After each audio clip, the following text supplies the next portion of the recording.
Maghigugmaay kita usap-usap, matungod ang gudmaya Dios. Ngan ang tao nga naghigugma, ang nakakakilala kan Jesus. Kundin uman andi naghigugma, waray hiya makakilala matungod. Okay, mga kasangkayan, nagpamayadala kita technical problems.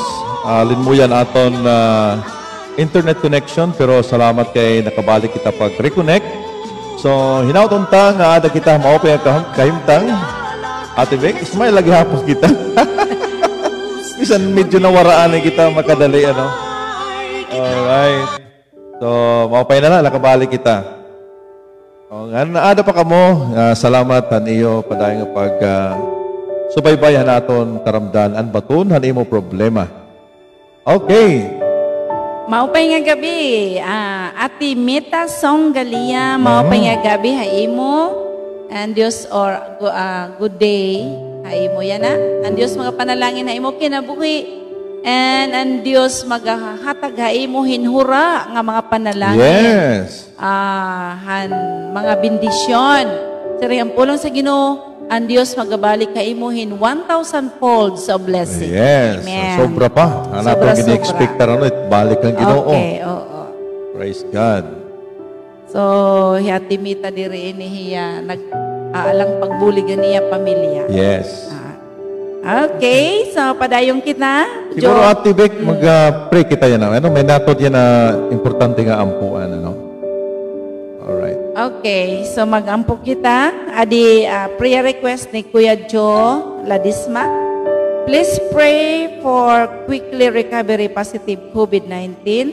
Thanks po Pastor Joel at Pastora Rebecca. God bless both of you. Okay, may niya prayer request. Okay mga kasangkayan, mag-pray kita anay. Amay nga baran Yes, hangaran Lord. ni Thank you, Jesus. Jesus. Amo ginugi-rebuke ang espirituhan pagkaluyahan Wi-Fi signal in In Jesus' Jesus' name. Lord, among gideclare Ginoo makusog nga connection para hanamon mga kasangkayan Yes, ngadto Lord. ka ibang nga nasod o Dios. Nagampo ako Lord hanamon mga pag-ampo yanahan mga positive cases Ginoo. Yes, in Jesus' In the name name. of Jesus, Lord. Ako nagaampo Ginoo ang mga tao Lord nga ginswab nga naging positive Lord in Jesus' name maupay ini hangaran ni Jesus. Thank you, Lord, for the healing power. Yes, in Maram ka Jesus' Ginoo kun hino inihira nga mga tao Yes, nga naging Lord. positive, Yes, Lord. Lord. Ako nagaampo Ginoo nga ini nga mga virus umiwas sa Yes, nila in the mapanlawas name in of Jesus. Jesus. In the name Lord, of Jesus. damo nga salamat han imo pagkiwa, healed Lord. in the name of Haira Jesus. higdaan kun hain man ha ibangan nasud, Lord. Hira na ukoy yan ang atak na ha hospital Yes, man Lord. hira na Yes. ukoy. In the name of Jesus, thank you for the healing power, Lord. Salamat Ginoo ang imong gahom. Your hands is not too short, Lord, nga paghikam haira. Yes, Lord. Salamat, Lord, nga mawara ang hirang-hiranat, mawara ang ubo, mawara ang kakatul sa lalamunan in Jesus' name. Nga pagsunod ditong swab, Lord, normal na ang tanan nga negative na, Yes, Lord. Lord. Cover them with your precious blood in Jesus' name. Amen and amen. Purihin natin ang Amen. Diyos. Hallelujah. Okay? Alright. May nani mo, Ate Vic, sarili mo kanina, may rupang ipapasalamat. Okay, magpasalamat tayo sa Panginoon. Okay, may nag-message sa akon kagabi nga nagpapasalamat hiya ha Ginoo. Usa nga viewers nato nagpapasalamat hiya ha Ginoo nga Lani Galia. Nagpapasalamat hiya ha Ginoo kay tikang haniya pagsubaybay Kuya Joel. Tikang haniya pagkitaan aton programa an baton hanimo problema. Siring niya, bisa nagpandemic, ang Diyos nagpanalangin haira. Ngan, nagpandemic lugod, nakapalitiran usa ka sako nga bugas, Kuya Joel. Oh, yes. So, pato po Ate Vic, ini nga pandemic, di rin nakapugong hit blessing ni Lord. Yes. Oo. Oo, siring niya, tikang lakuno nga nagkikinita ya, susubaybayahan aton programa. Kahit aton kasi title, an batonhan imo problema, si Jesus gudla. So, waray problema nga di rin nasusulbar Ate Vic, ano? Sa nito atong mga viewers yan nga di rin nagko-comment, pero ada ka muna mamati yan na. So, bisan diri namon makita kung hino kamo nga nagkikita, ang Dios ang kabatunan, Jesus ang baton Yes. imo problema. So, stay tuned kay mag-aampo kami nurunian, kay magbabasa ani kita hino sa nga problema nga gin padangat kan Ate Beck nga gisumat niya ako nini nga problema hino sa nga panimalay nga baga makakarelate kita hini mga kasangkayan. Okay. Sige. So, waray-waray gud lain ni naton pagbabasahon niya na. Okay. So, ini naton problema, gimpapadangat ini haaton, ini aton programa. Usay ni nga viewers, nga sige kita gyap haaton. Haimo Kuya Joel, ngan Ate Beck. Maupay nga gabi ha iyo. Usa ako na paragkita haniyo programa, ngan permi ako nagasubaybay. Dirila ako na comments tungod nga naawod ako. Ngan, hadidang nagkikita ako haniyo programa, nabiblessed ako permi. Pero gusto ko yan na ipadangat inin akong problema, didahan iyo programa. Usa ako nga nanay, ngan may pamilya. Ang akong asawa na lalaki, asya nala an may da work haamon. Tikang nagpandemic na warayan in trabaho kami. Inin akong problema kay usa na lang iya nga nagtrabaho pero may da niya pag umangkon nga may da na pamilya. Ini nga iya pag umangkon natapod lagi han akon asawa. Ini nga iya pag umangkon may da na pamilya ngan may da guti nga anak. Waray ini trabaho tungodhan sitwasyon niya na. Ansyahan tungodhan pandemic gipaiwas hirahan ira ginplitihan nga balay kay waray naman makabayad. Tapos ginbuligan namon pagbalay bisla guti basta may dala hira kabalhinan. Niyan baga na sobrahan liwat kay kami ang nagastuhan tanan para hira makabalhin. Halos nalaliwat pati pagkaon amon haamon na aro. Inin akon asawa na lalaki, ginsagot nala liwat niya nga tanan. Pati pagkaon, pati kun ano-ano lang nga garastusan nga may adaliwat gintratrabaho nila nga an akon asawa ang nagagasto. Antanan. Asya ito. An nahinabo haamon nala nahimo nala namon nga away kay diri man natuod inin akon asawa. Maupay ba inin iya ginbuhat halos tanan iya gin akuparan ang tanan. Anaan iya pag umangkon diri liwat na niniguro kun may adaman nira Excuse me. kun may adamanera kwarta, nasudoy dayon hira. Ngan diri na niniguro pagpalitin bugas. Halos tanan ginakupahan han akon asawa. An kag anak liwat han iya pag umangkon, waray man la pakialam. Ubulig nga ginhatag. Nabugatan na ako, Kuya Joel, ngan Ate Beck. Anakon ginhimos na kwarta na ubos na good. Ngan kinahanglan ko pa hin maintenance kay may da ako inaabat halawas. Buligi ako niyo ano it maupay. Ngan sagduni niyo an akon asawa pati an iya pag umangkon. Salamat an nagpadara tawagala ako nga Laura. An akon asawa iya ngaran tawagaliwat nga Luloy.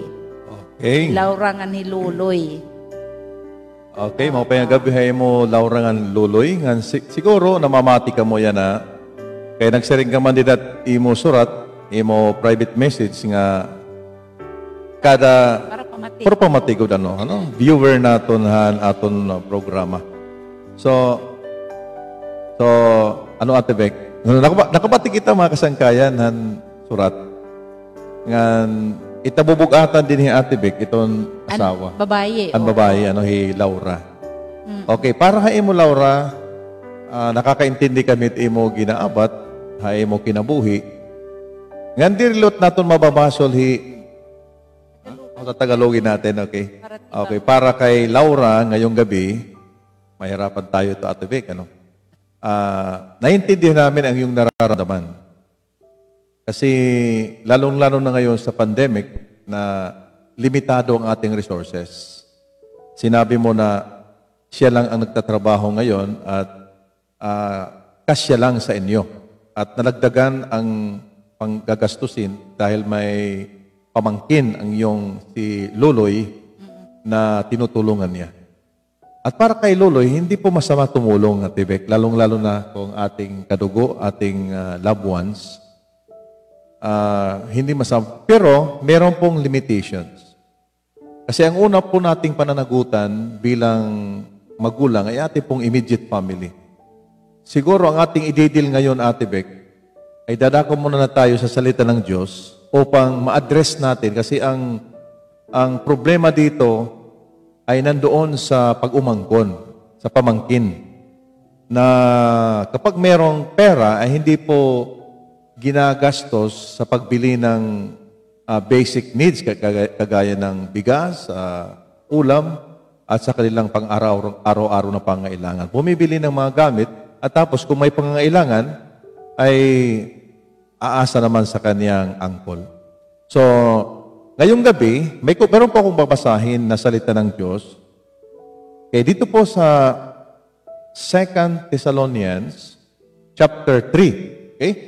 Kung meron po kayong Biblia, buksan po niyo sa 2 Thessalonians chapter 3, verses 6 to 10. Okay? So, wag natin kalimutan, 2 Thessalonians chapter 3, verse 6 to 10. So, ang paksa po dito ay paano natin i-deal ang laziness. Okay? Mas mabuti, Ate Beck, sa English kasi kung hubya, bagan malain, tamad, malain sa Tagalog itong tamad. Lazy, medyo social ang dating.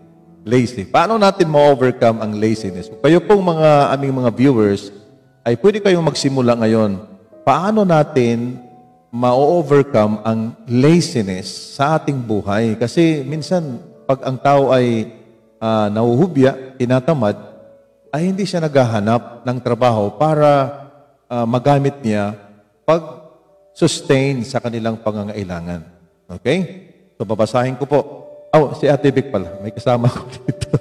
Ate Vic, basahin po sa 2 Thessalonians 3:6 to 10.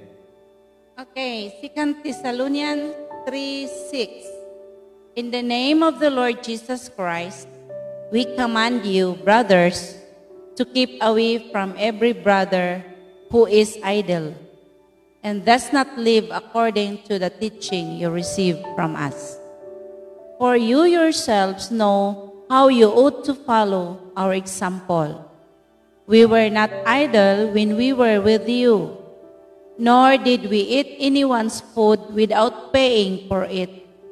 On the contrary, we worked night and day, laboring and toiling, so that we would not be a burden to any of you. We did this not because we do not have the right to such help, but in order to make ourselves a model for you to follow. Verse 10, for even when we were with you, we give you this rule: if a man will not work, he shall not eat. So the Lord bless the reading of His Word. Ang focus po natin, Ate Vic, ay nasa verse 10. This is a very popular na bersikulo. Ito ay sabi ni San Pablo nga, we give you this rule. Ito ay, anong tawag sa rule sa atin sa wari-wari, Ate Vic? Kaagi? Hindi, rule. And then, surundon. Balaod. Dapat balaod. Sundon ko nato ini. Kung ano sa katao, diri magtrabaho. Kung hindi siya, kung hindi siya magtatrabaho, wag mong pakainin. Okay? If a man will not work, he shall not eat. Okay? medyo mabigat ito ating paksa ngayong gabi. Paano natin ma-overcome ang laziness? So I encourage you, our listeners, our avid viewers, na paano natin ma-overcome ang pagiging tamad. Kasi ang problema dito na pinalala ni Laura ay nandoon ang pinaka-ugat ng problema doon sa pamangkin. At kung sino man ang magulang nito ay parang nakumpiyansa lang Ate Bek kay nandoon sa kaniyang kapatid naninirahan. So, sabi po dito ni San Pablo, I command you brothers to keep away from every brother who is idle. Sinabi ka ng salita ng Diyos na huwag kang lalapit doon sa mga tamad kasi sino ang kasama mo, yun din ang magiging ikaw. Ma-impluensya ka. Maliban lamang kung ikaw ay influencer, mas nag-influensya sa kanya. Sabi dito na hindi namumuhay ayon sa katuruan na tanggap nyo sa amin.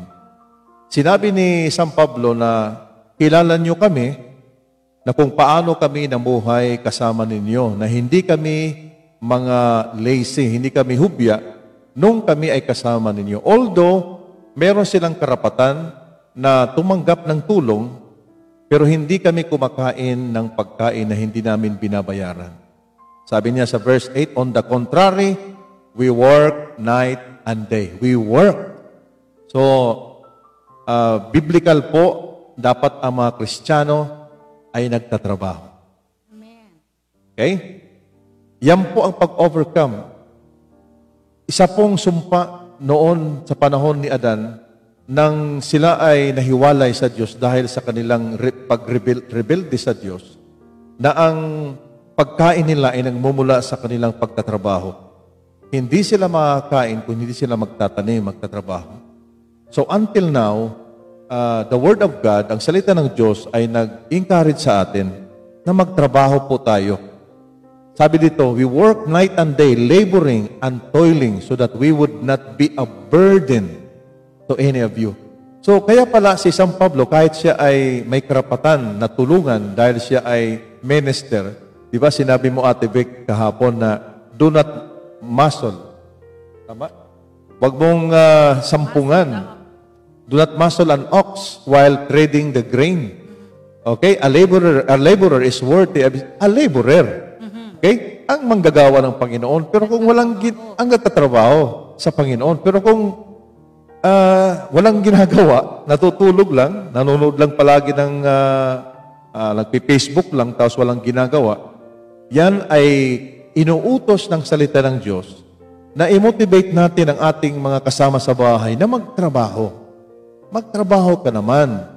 Kasi para hindi ka pabigat sa pamilya. Okay? At sabi dito, we did this, verse 9, we did this not because we do not have the right to such help.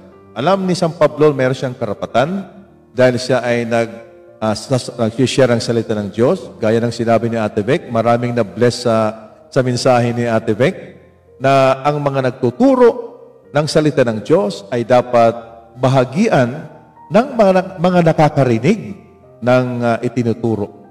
Pero sabi ni San Pablo, but in order to make ourselves a model for you to follow. Kaya nga, kahit po mga manggagawa ay in-encourage na magtrabaway.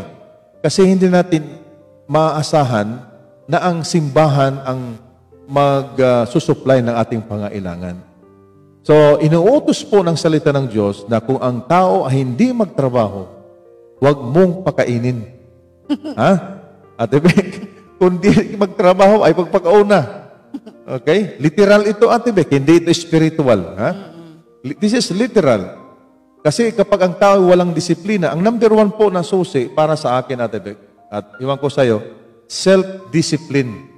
Para ma-overcome natin ang laziness, self-discipline. Kaya hindi tayo nausuwag at kinabuhi kay wari kita disiplinahan aton sarili. Kung ano't at karuyag buhaton, kung ano aton nararamdaman, yun ang ating ginagawa. Gusto nating matulog, matulog.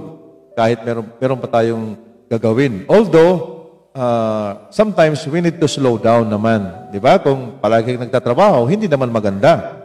We need to slow down, hinay-hinay, pahuway. Pagpahuway, diri luwat magpinahuway, bugos nga adlaw. Relax lang. Relax lang. Okay, balance ba? So, aton yan nga gabi, para kan, luloy, alita akong encouragement tayo mo, luloy. Para kan Laura, Laura, nabubugatan, hitiya kahimtang. Labot pa nga may daniya ginaabat nga balatian, siyempre nagkukulang. Kung kayo may napanganin niyo meron kayong kasama na ginagastuhan maliban lamang sa iyong pamilya, ay talagang mabigat yan, Ate Beck. So, unang-una, para ma-encourage mo ang iyong pamangkin, you command with authority. Okay? Dahil kapag hindi natin tinuruan, uutusan natin sila with guidance and love na tulungan silang magtrabaho at magkaroon sila ng income. Dahil kung umaasa sila sa iyo, ay mo Kuya Luloy, hindi mo sila tinutulungan para sila mabago ang kanilang sitwasyon. Tinuturuan mo sila na hindi manalig sa Diyos. Tama. Di ba? If you are, although sinusuplayan natin, hindi po yan mali ang pag-supply. In fact, it is blessed to give than to receive. But not all the time. Yes. Di ba sabi nila na kung gusto mong maging maganda ang buhay ng isang tao, huwag mong bigyan ng isda. Turuan mo siyang mangisda. Kasi kung bibigyan mo siya ng isda, pag kinain niya, ubos na, hihingi na naman. Pag naubos, hihingi na naman. Pero pag tinuruan mo siya, and it is biblical, ito po ay nasa salita ng Diyos, na kapag turuan mo siyang magtrabaho, gabayan mo siya, ibig sabihin, you care for your pamangkin. Okay? And I know na si Kuya Luloy, ikaw Kuya Luloy, ay bilang tatay, ang una mong responsibility ang iyong asawa at ang iyong mga anak. Hindi extended family, hindi po. Nakasulat po sa Biblia that if a believer is not supplying the needs of his family, he is considered an unbeliever. Kaya hinikaya tayo ng salita ng Diyos na unahin natin ang ating pamilya. Okay? Utusan mo, gabayan mo. Pangalawa, turuan mo, teach your pamangkin by being a model. Yan. Being a model na ikaw ay nagtatrabaho. O di kaya hikayatin mong tumulong sa iyo para siya magkaroon ng income. At ang pangatlo, ang pinakamahalaga, Ate Beck, lead them or lead your pamangkin to accept Jesus Christ as their Lord and Savior. Kasi ako po'y naniniwala, Ate Beck, na kapag ang tao ay isang Kristiyano, merong pananampalataya sa Diyos, ay wala pong tamad. Jesus Christ, we are follower of Jesus Christ. He Jesus, diri hubya, Ate Beck. Yeah. Namatahin aga, matulog. Kaya nag-aampuya ito all night. Tapos sa'yo, maya kita kumaturog, maya magmata. Oo, silent, diri kita na uswag ita itong kinabuhi. So, if tinanggap ng isang tao ang Panginoon, nababago po ang kanyang buhay. Nag-iiba. Kasi meron siyang Panginoon. Ang Holy Spirit ang nagtuturo sa kanya upang magtrabaho at mahalin ang kanyang pamilya. Because if you cannot supply the needs of your family, you are considered an unbeliever. Ibig sabihin, wala kang Panginoon. Jesus Christ is not your Lord and Savior. Pero kapag si Kristo ang iyong sinusunod, you are a follower, waray hubya, walang tamad na Kristiyano, Ate Beck. Ha? Walang tamad. Walang tamad. Okay. So, diri hubya, mga anak sa Ginoo, mga madaruto. Kaya it makaka-harvest, hit imo kamaupay, hit pagtrabaho, ikaw lagyap. Galatians 6:9, my favorite verse. Let us not grow weary in doing good, for in due season we shall reap if we do not give up. So, ayaw kaluya, Ati Laura, kung namamati kaya na, inen pailob laanay, Kay, siyempre, kung buligan itiya umangkon, buligan, pero mayroong hangganan ang pagtulong, hindi sa lahat ng panahon. Okay? So, para sa inyo na mga viewers, ano po ang iyong gagawin upang ma-overcome ang laziness at matulungan itong ating kasama na sumusubaybay sa ating programa? Ate Beck, para sa iyo, okay ba sa iyo na hindi ka kumain kung hindi ka magtrabaho? Aw kunhi ako. Kunhi ako iti mo pakyanhan Ate Laura. Maupay man, maganda man ang tumulong sa mga extended family. Pero may hangganan. Tama. Hindi sa lahat ng panahon tutulungan natin sila. Kasi sinabi ni Kuya Joel kanina, turuan natin silang mangisda, hindi palaging isda ang ibinibigay. Right. Para sa iyo, Kuya Luloy, huwag mong lahatin o Gampanan ang lahat. gampanan ang lahat. Isipin mo naman, mayroon kang asawa, mayroon kang anak. At yung first priority mo talaga ay yung pamilya mo, hindi yung mga extended family. Kasi yung pamangkin mo, may mga magulang yan. Mhm. At kapag binibigyan mo sila palagi, parang binibibi mo sila. Tinuturuan mo sila na hindi mananalig sa Diyos. Tama. Ang tama nating gawin ay tulungan natin silang manalig sa Diyos. Hindi natin sila lahat ng bagay, anuman gusto natong ibigay sa kanila, ibibigay. Hindi yan tama. Kasi Ate Beck, si Kuya Lolo, hindi lahat ng ating panahon tayo malakas. Yes. May pagkakataon na wala tayong kakayahan para i-supply ang kanilang pangailangan. So, this is the right time, Ate Beck, na turuan natin sila na sumunod sa Diyos at magtrabaho para sa kanilang pangailangan. Ngayon, isipin mo, Kuya Luloy, yung asawa mo, may maintenance pala siya. Now, kung sa panahon na mangangailangan siya, at siguro, kasi kapag may stress nga ni ang mga babae, ang mga wife, kapag may stress sila, mas lalong yung sakit. Oo. Lumala yung sakit. Lumalala. And I think, kung ang mga wife, may mga maintenance mayroong mapakiramdam na masasakit sa kanila, mayroon silang sakit, kailangan nila yung kalinga sa kanilang mga asawang lalaki. Now, kung ikaw, Kuya Luloy, hindi ka magbibigay ng panahon o kaya importansya sa asawa mo, mas lalong magkaroon ng problema. Hindi maganda sa buhay mag-asawa na nag-aaway dahil sa extended family. That's right. Para sa akin, yes, we can help sa aton extended family, but mayroong limitation. Isipin natin, kita ang naghahago para sa atong asawa o mga anak. Naton extended family, masuportahan naton sila not all the time. Mas maganda pa magbigay ka sa iyong magulang kaysa mga extended families natin na like for example, mga pamangkin na mga malalakas pa ang buto. Malalakas yung katawan. Oo, mas malalakas pang mga katawan tapos hindi magtatrabaho. Ay nako, kung sa akin lang, mas maganda pang magbigay ako sa nanay ko kaysa mga pamangkin kong malalakas pang mga buto. Ganon ako. Salit, Kuya Luloy. Pasensya na ako, medyo mabigat ang salita ko. Kaya para sa akin, Kuya Luloy, kung nakikinig ka man ngayon, mas maganda pa, para sa akin mas maganda pang magbigay ako sa nanay ko kaysa mga pamangkin ko, malalakas pa ang buto. Bukog. Oo. Sa nanay ko, kasi nagbigay ang nanay ng buhay ko. Tapos ang nanay ko walang trabaho. Pero kung mga pamangkin ko at mga kapatiran ko malalakas ang buto, tapos Ay naku, wag na lang. Siguro na, Kuya Luloy, na naibigay mo na lahat ang tulong na dapat sa kanila. Sabi sa ating sumulat na pinagawan mo sila ng bahay kahit maliit, ano?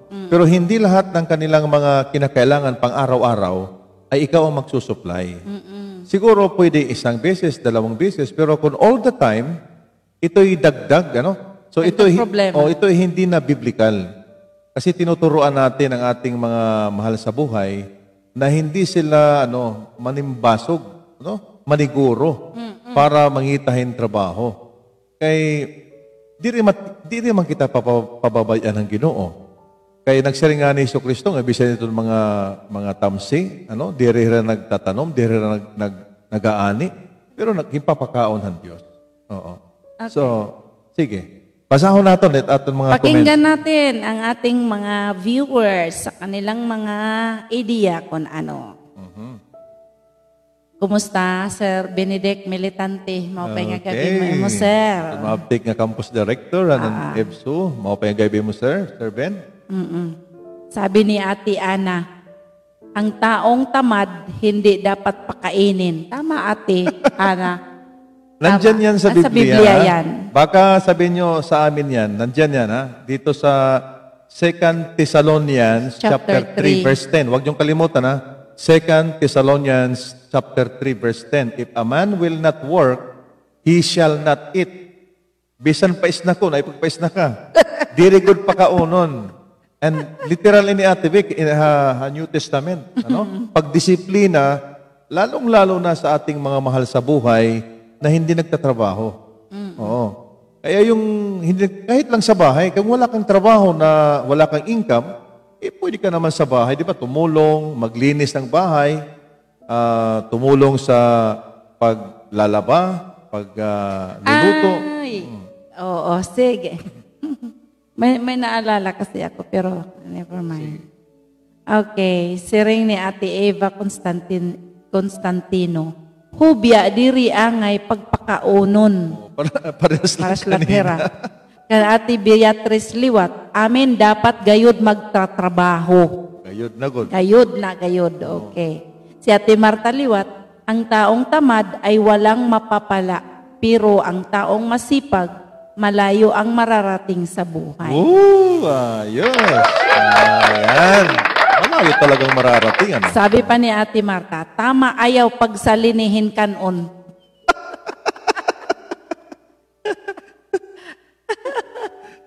Hallelujah. Ay, Ate Ana Liwat, sabi niya, habang bata pa, disiplina ang kailangan.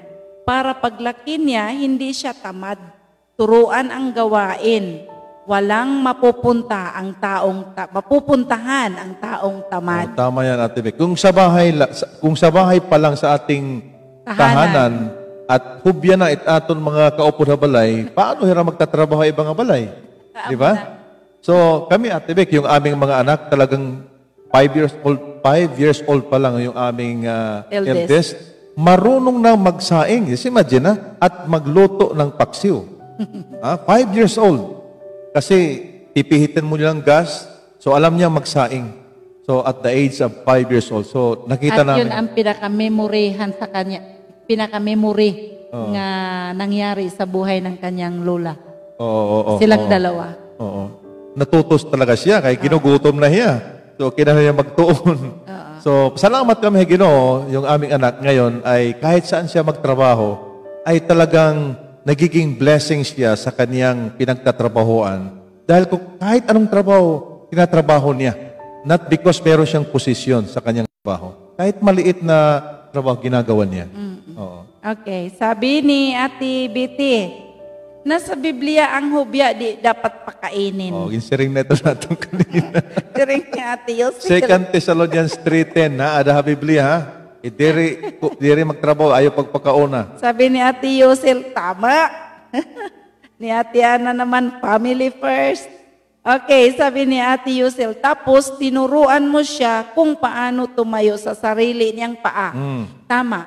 Nag-aasawa siya, dapat siya matuto.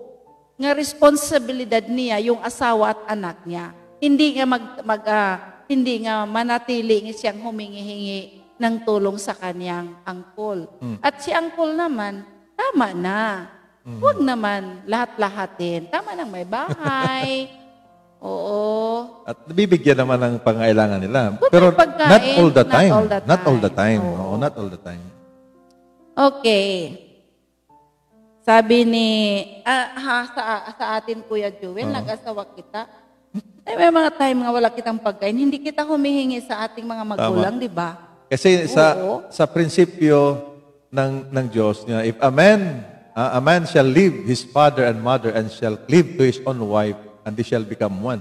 Talagang aalis talaga, yung mag-asawa dapat umalis sa tahanan ng kanyang mga magulang upang ma-prove nila na kung sila'y nag-asawa na si Lord ang kanilang witness, hindi sila pababayaan ng Panginoon. Yan yung asawa naman na babae, sa pamangkin ni Kuya Luloy, ang asawa naman, hindi lang siya palaging matulog, maglabada siya. Oo, kahit tumulong kay Ate Laura, no? Oo. Oh, kasi kung malapit sila, Ate Laura, sa bahay nyo, pwede mong papuntahin sa Sabihin bahay niya, nyo. Ate Laura, ako na nang maglalaba. Oo. Oo. Para naman mabibless. Eh kung na si Ate nahihiya, Laura. pwede mong sabihin nga, Day, buligid ako, di habalay. Ano? So dito ba?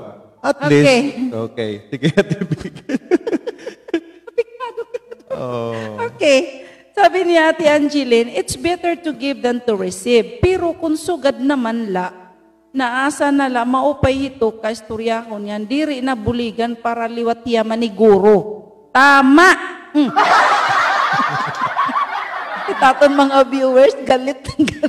Hindi naman nagagalit, ano? Balik. Parang nanggigigil lang. Nanggigigil. Para ka sa'yo, Kuya Luloy, hindi masama ang tumulong, ha? Kapag tinutulungan natin yung masabuhay, pero ikaw mismo, nararamdaman mo na parang naiipit ka sa sitwasyon. Dahil naintindihan namin nga naluluoy ka. Di ba? Ano naluluoy sa Tagalog, Ate Vic? Ambot ko naluluoy, ano ton? Basta naluluoy. Oh, gusto niya mabuligan. Ano? Naaawa. Naaawa ka sa iyong pamangkin. Naintindihan namin yan. Pero dapat una sa lahat, isipin mo na meron kang pamilya, sariling pamilya. I believe, ang Panginoon, hindi siya pababayaan ng Panginoon. Okay. Sabi ni Ate Hilda, I agree, walang tamad na Kristiyano. Amen. Tama. Kaya sinabi ko kanina, Ate Vic, na kayong dalawa, kung kayo ay Kristiyano, Ate Laura at saka Kuya Luloy, patanggapin mo sa Panginoon. Ano? Total, tinutulungan mo sila. Siguro makikinig sila sa salita ng Diyos para maniguro hirap pagtrabaho. Oo. Okay, nahinumdum ako, Kuya Joel, akong cell group dati. Mga members na ako ng cell group. During ito mga testimony, masiringhera nga, waray nira bugas, waray nira sura.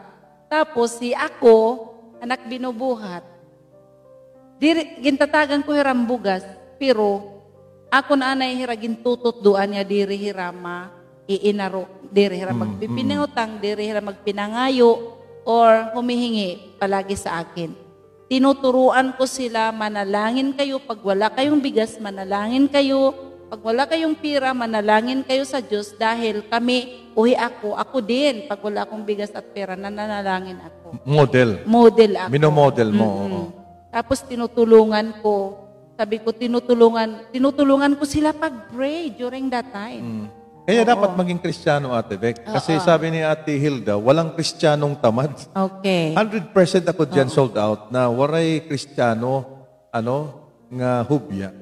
Okay. Sabi ni Ate Yosel, although time na kita, pero sige la. Sabi ni Ate Yosel, I agree, as siyang iandiri ak hubya. Okay. Sabi ni Ate Beatrice, amen, maupay gyud kung may trabaho. Sabi ni Ate Teresa, tama, Pastora. Mayla, ask him guidance kan Jesus. Okay, kan Marta naman, kay biblical iton, ada iton ha Bible, salit may dangani hubya, diri gin sa salinan hinsura ngan kanon. Talaga ko ni Ate Marta, no? Guguto mo guti mga anak. Puntos. Okay, Ate Yusel naman sabi, amin, tama po. Nakaka-relate akitonte. Last time, asya iton amo pirmi nagiging isyu ngan hit akon asawa. Okay, yan sabi ni Ate Marta. Tama, hindi lahat palagi tayong magbibigay dahil minsan umaabuso na. Yan, Tama correct. yan, tama. Oh. Ate Hilda sabi, just like the saying, give him a fish and you will feed them a day. Okay. Teach him to fish and you will feed him a lifetime. Oh, tumpak. Okay, pakpakan na kita, Okay, pakpak. tumpak. Okay. Okay. Kaya nga, si Kuya Luloy, I know na nanonood ka ngayon, kahit hindi ka mag-comment, tulungan natin siya. Ano? Kasi nakasalalay sa atin tayo na mga uncle or auntie, yung mga pamangkin natin, yung mga kasama sa bahay na hindi natin immediate family, na umaasa sa atin, akala nila na marami tayong pera, ay hindi nakakatulong sa kanila kung palagi silang binibigyan. Ha? It's a fact. Hindi talaga nauswag at kinabuhi, hitawo, kung tumatanggap lang. Nauswag, Ate Beck, yung nagbibigay. Sige, Oo, sige na, nagbibigay. Kuya Joe. Okay. Kuya Joe, ladies man, naging sharer man. Congratulations ka.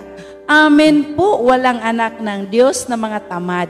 Maganda po ang exhortation po ninyo para matuturuan ang mga tamad. Di naman masama ang tumulong. That's right. Okay. Kaya Ate Iba, maupay ang topic kay nakarelate tayong lahat. Hallelujah. Ani Pastor Jezreel from Cagayan de Oro City. Sige, basaha Kuya.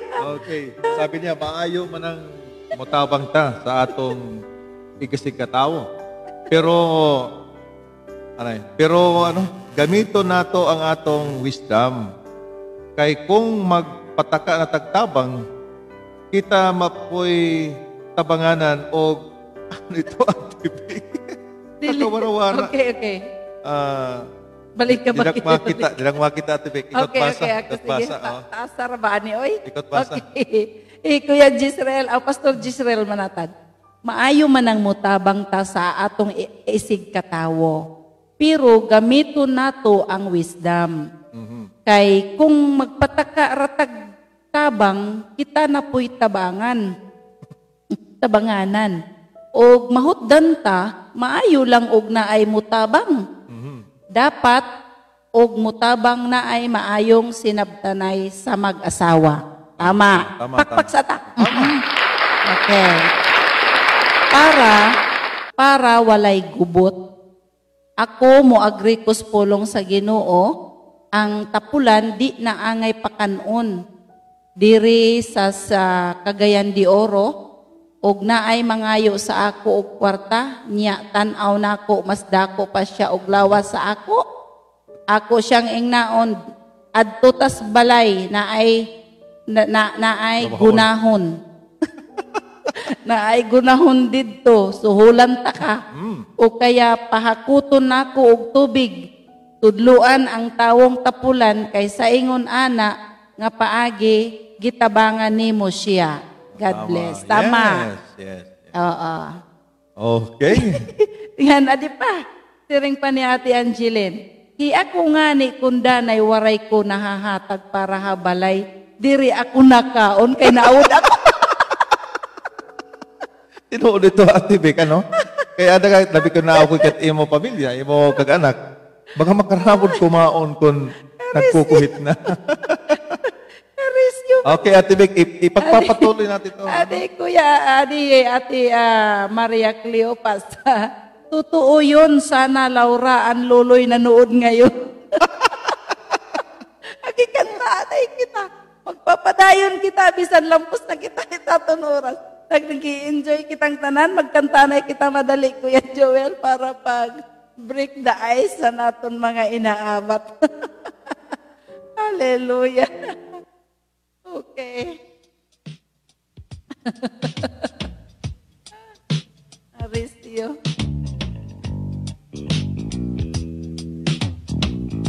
Ma-extend lang kita mga 5 minutes na, no? 5 minutes.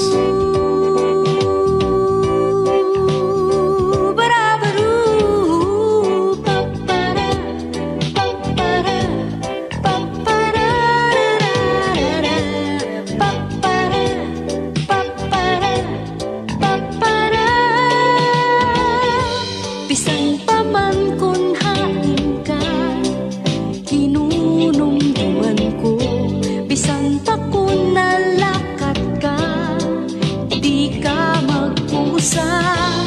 An akon paghigugma amon, magmamang pirmi, pirmi. Ako an imo kaupod, pirmi, pirmi. Ako imo kaupod. Okay, Ate Vic, balik kita na aton mga comments sa naton mga viewers. Baga excited din nga aton topic, Ate Vic. Nakaka-relate kita nga tanan. Labi na damot ka upo di dabalay. Filipino good na kinaiya. Okay. And Ate Arlen. And Ate Arlen Onyes. Sonyo, tama amin, nasa tao ang gawa, nasa Diyos ang awa. Okay. Kay Ate Carmen, tama po, hindi sa lahat ng oras, lagi silang tutulungan. Dapat gumawa sila ng paraan para hindi lagi hihingi. Kung may tiyaga, may nilaga. Ang taong masipag, di magugutom. Alright. Okay. Kanati Iba, makuri kun an anak diri gintututduan para mahabaro. Kay it iba nga nanay, ginagawa prinsesa piling rico. Okay, tama pastor at pastora, sabi ni Ate Salod, Ate Mayla. Makarawod pag inukoy nga waray income. Hinulat kalahin grasya, nasa tao ang gawa, nasa Diyos ang awa. Okay. So, sering din ni Kuya Joer, do not love sleep. Ay, pag kinaturog, karang makikwe pagkaon. Faith without work is dead. Trabaho, naawa. Okay, sabi Kuya Joer, nahahabag. Ano nahahabag? Naluluoy? Naluluoy. Sometimes ang atong kaluoy, ang aton kaluluoy, nakamutabang ta, naging makaluluoy lugod sila. Oh. Okay. So, nasaring nini, faith without work is dead. Saring ni Ate Arlen, tama, hindi sa lahat ng oras aasa lang. Dapat matuto sila magbanat ng buto. Ate Ana Maria, pwede tumulong, ilagay sa lugar para hindi inaabuso. Pag ikaw wala ibang taong tutulong sa'yo. Kaya Ate Alros, tama po. Dapat may pamilya na magtrabaho para diri magsalig sa mga kamag-anak. Ang anak ng Diyos ay hindi mga tamad. Tama. Tatamad lang kung palaging magsalig sa iba. Ate Vic. Okay. Nare-resyuhan lang ang topic yan. Saring ni Ate Viti. Aloy, ang ganda ng topic. Relate na relate talaga. Okay. Sige, mga kasangkayan. Damo, ito yung mga comments. Ang Teresa, ang topic ni Pastor at Pastora, may narelate ako nga mga sinabi niyo. Tama, good nga tanan aniyo ginsisiring. Kuya Pastor Jisrael, maayo nga topic pang pamilya good. Ang tao ra ba nga tapulan, dagkog kaon. Tinuod ra ba na? Siring na si Marta Conobia, amo itkit lalaga. Amo na. Alright, mga kasangkayan. Siring ni Ate Mita. Hindi na pinabo pa, no? Sige, Siring sige, ni Ate sige. Mita. Hindi pa siya, Joel. Nag-resyo kaira. Siring ni Ate Mita. Agi, karisyola. Hallelujah. Thank you, Pastor and Pastora. God bless us always. Hallelujah. Amen. Amen, amen. Karisyola. Alright. Nung buhay pa si tatay, sabi, tatay ko, sabi, no work, no eat. Biblical talaga yan, ano? Oo. Kahit yung ating mga ninuno, yung ating mga apoy. Okay, pwede ini Kuya Joel, ini naton topic, aton iniig, papadayon buwas, or pwede yan nga simana. Himo na ito nga series, Ate Vic, ano, kay nararamdaman ko, family. related to sa family, kasi yun ang problema natin, na dapat magtulungan tayong mga sulod balay, ano? Mga anak, ano, mga magulang, mga pamangkin, kung mayroong mga pamangkin sa bahay, dapat magtutulungan tayo kasi tayo na lang naman ang pagpapalain ni Lord. Oo. Okay. So, mga kasangkayan, damo nga salamat ang iyo pag-participate. Kami gyap nagre-review gyap kami ni Kuya Joel. Nare-review siya. Sige, ipapatuloy natin na natin topic ngayong week na ito. So, maraming salamat sa iyong mga comments, pag-cooperate. Maraming salamat sa lahat ng mga time na binibigay nyo sa amin. Magandang gabi. Ito si Ate Rebecca, magsasabing magandang gabi sa inyong lahat. At ito si Kuya Joel, magsabi sa inyo, ang tamad ay hindi pa kainin. Si Jesus, ang Ang baton baton, ay mo problema.